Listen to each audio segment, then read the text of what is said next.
When people say, when you sit in a chair, like I'm sitting in this chair right now, I'm actually hovering over this chair. but actually my butt is hovering above the chair by this just tiny, tiny amount. Because of the electrons of my body Because the electrons of my butt, are repelling the electrons of this chair. it's not us actually touching the subatomic material of the object.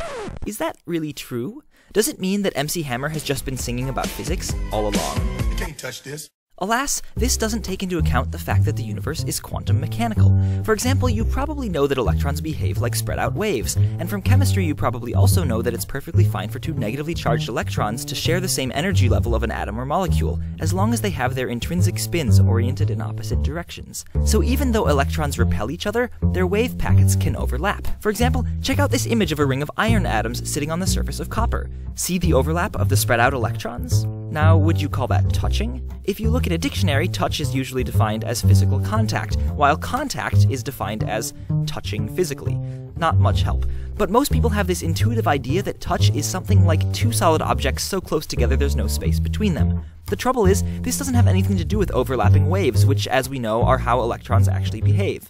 So it seems that touch is a word that may just be incapable of describing the actual universe as we understand it today. Either that, or we should change our notion of touch to mean interaction at short distance, which is really what happens between electrons when you sit on a chair. But regardless of whether or not we ever actually touch anything, I think that when we talk about the electromagnetic repulsion of your butt and your chair, what we're really trying to say is, hey, remember how cool it is that we're made of atoms and molecules? And that other people made of atoms and molecules were clever enough to figure that out?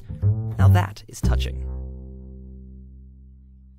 This episode of Minute Physics is supported by Audible.com, the leading provider of audiobooks across all types of literature, including fiction, nonfiction, and periodicals. I highly recommend Surely You're Joking, Mr. Feynman, a hilarious and fascinating autobiography of the amazing man and physicist Richard Feynman, and you can download this audiobook or another of your choice for free at audible.com/minutephysics. Again, thanks to Audible for making it possible for me to keep producing Minute Physics, and for giving you a free audiobook at audible.com/minutephysics.